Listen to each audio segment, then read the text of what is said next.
Hello, my witchlets, and welcome to another episode of Kitchen Witchery and Other Spells. Tonight we are going to make chicken Kiev, gluten-free chicken Kiev.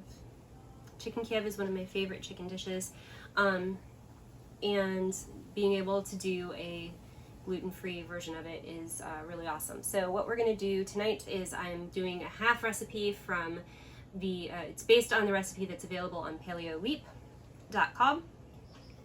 And what we have going on here is cassava flour, which I just learned about today, and I'm very excited because I literally just ordered this evening via Instacart. Thanks, Instacart. But cassava flour is very much like wheat, but it does not have the proteins that are in wheat, so it doesn't have the gluten, protein, and all. But it has been stated by people who are not me and actually more knowledgeable in this stuff that this is actually a really good wheat substitute. So I'm very excited about trying some recipes and such with this and making some flour blends with cassava flour because I have ideas. I have 1 egg beaten and 3/4 of a cup of almond meal. You can use regular almond flour, but you don't want the super fine. You want it to be kind of, you know, coarse grain. This here is herbed butter that I made in a previous video, and it's been in my freezer, and I didn't feel like making more herbed butter and letting it chill and such like that tonight. I just figured I'd use what I already had. So 2 chicken breasts, salt, pepper, and coconut oil, because we're gonna fry these and then we're gonna bake them for 20 minutes, and that's that. So I don't need to reframe anything. I can just go ahead and get started.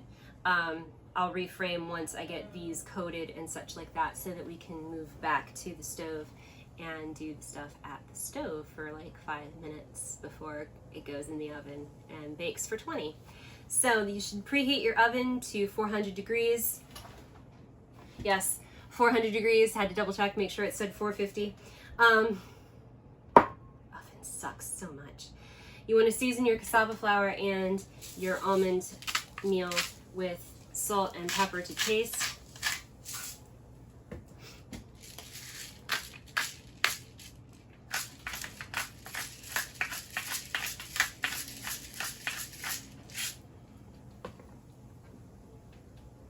This is my completely scientific way of blending. Look at that. Perfect.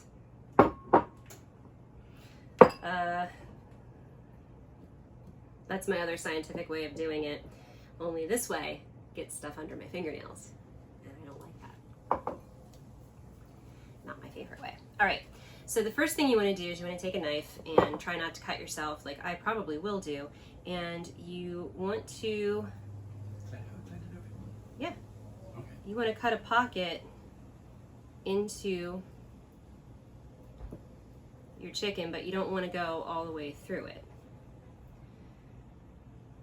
How else would you cut a pocket? I go in from the side all the way. Oh, no, this showed it from the top. Okay, if you're going from the top and then you're going to cut out laterally, you should use a small one for that. Okay.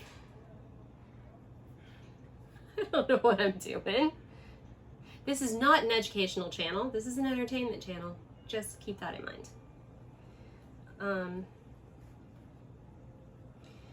You don't want to go all the way through the chicken like I've done twice now, because you want to, you know, keep all of the butter that you're going to put in here fairly there. I don't know how to create pockets in chicken. I'm doing what I thought was correct, like what I thought they showed me to do, but apparently I need to do something more. So I probably will stop the video here and let cameraman Ken do this. I have no idea. And we're back. What has it got in its pockets, sis? It's gonna have some delicious herbed butter. So basically what I did was I cut into it from the top, and then I had cameraman Ken explain what he was talking about by cutting into the sides so that it's a nice open pocket. Because what you don't want is you don't want your butter melting and running out from like the sides and the bottom and everything. which is what happens when you make homemade chicken Kiev, is it runs everywhere. So this original recipe called for an entire cup of butter. Since I was cutting it in half, we're using approximately a half a cup of butter, give or take. I didn't have, apparently we have a delivery.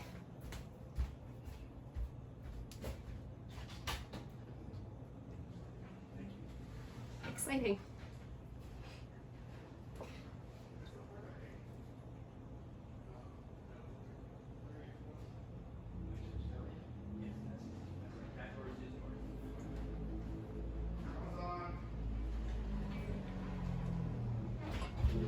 Just gonna keep stuffing butter into this while we sort out the parcel situation.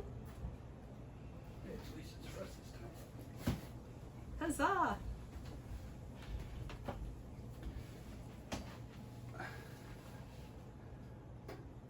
What that is? It's a box. It's a box. We got a box.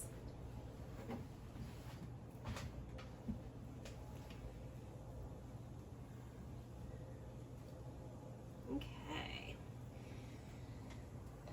This is exciting content that I know you are thrilled to be watching right now.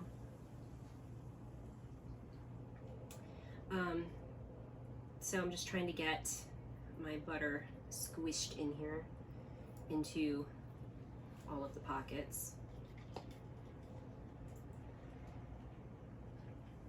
Because what we're going to do in just a moment is we are going to coat this with our flours and egg mixture to give it a nice spreading.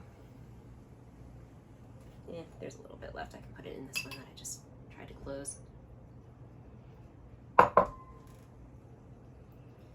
This is not a healthy meal, by the way. This is, actually it is a healthy meal. It's a healthier meal. It's on Paleo Leap. It's gotta be healthy, right?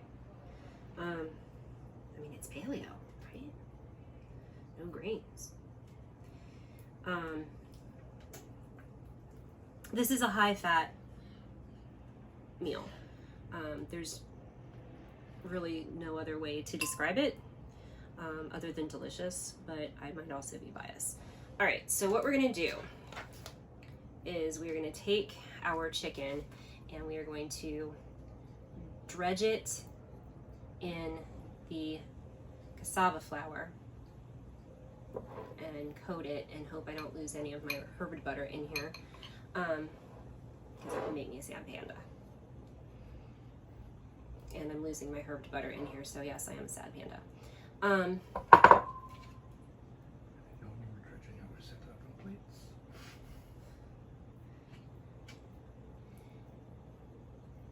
The recipe said bowls. So you're gonna dredge it in your egg.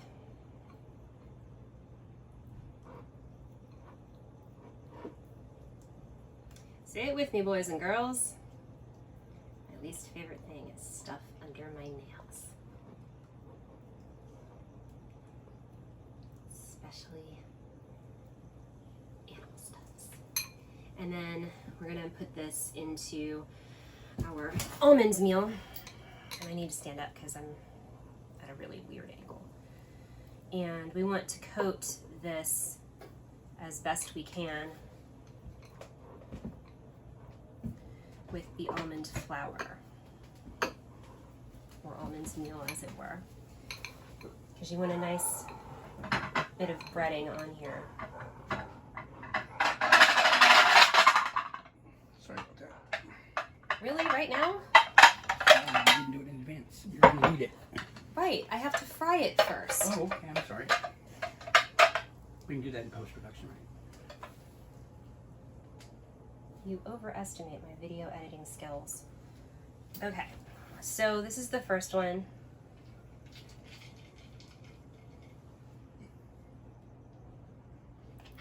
Sorry for all that noise. That was me. Okay.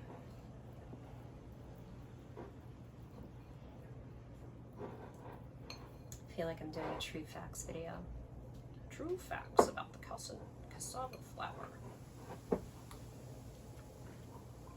Because that's how a chicken Kiev do. Alright, enough of that silliness. Like I said, not a real cooking channel. Solely entertainment.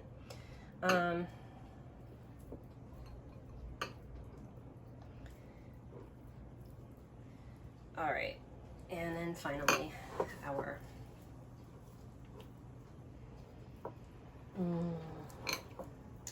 So basically, I'm going to cover this with the almond meal, and then we're going to reframe everything. I'm going to wash my hands so that they're not so gross. And then we're going to fry this in some coconut oil and get it browned and ready to go. Put it into a baking dish and then into the oven for approximately 20 minutes or until this is cooked through. So I think I have more almond meal sticking to my hands than I do this particular chicken breast.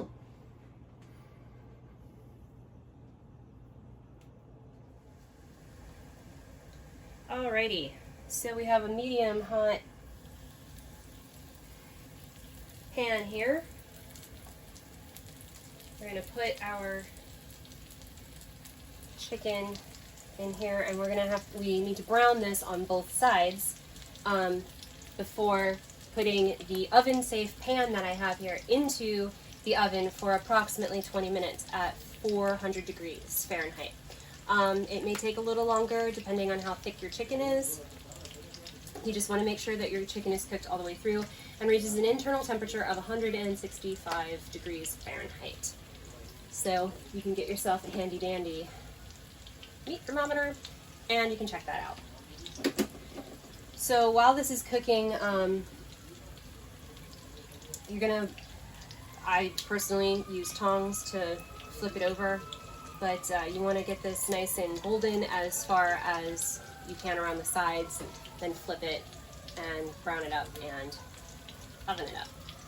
So we will come back when everything is actually done and show you what it looks like. Alrighty, and this is our chicken Kiev. Normally I would be plating this for you and showing you like side dishes and everything, but actually this is going to be dinner tomorrow night. Not tonight. Tonight it's very late and I'm very tired and I just ate a not healthy dinner and I'm okay with that. So yeah, this is chicken Kiev. Personally, I like it to have more breading on it, so I'm gonna have to work on my breading techniques, but probably do a combination of some breadcrumbs and almond meal. I don't know, we'll see. I'll experiment with it because, like I said, I love chicken Kiev, so it's not like I'm never going to eat it again. So that's pretty much it. If you like what you saw, go ahead and give me a thumbs up. If you didn't like what you saw, give me a thumbs down. Leave me a comment either way.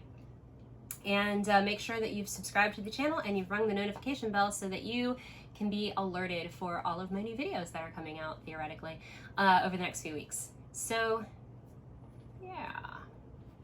We'll see you next time.